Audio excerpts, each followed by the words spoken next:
Imagine you are using an app that lets you open and read books stored in a specific bookshelf. Then you use a simple trick to access all the letters and books you are not supposed to see.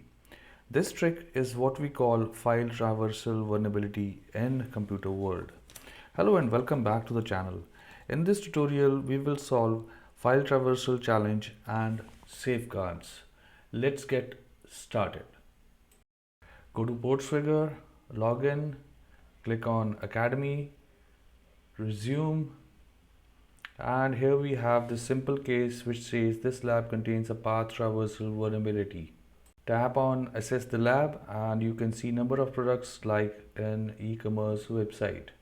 Go to Foxy Proxy, switch to burp, open burp suite and turn on the intercept. Back to the page. Click on any product you like to, open burp suite.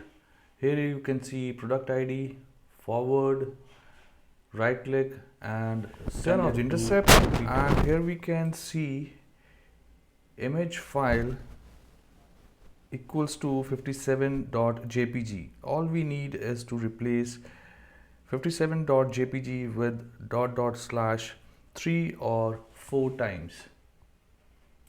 This input will take user to the root folder, etc password, and click on send.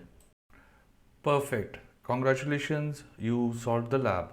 This is how you can find file traversal vulnerability in your website, and to rectify, check inputs carefully, use safe paths, guard access and create safe zones. Thanks for watching.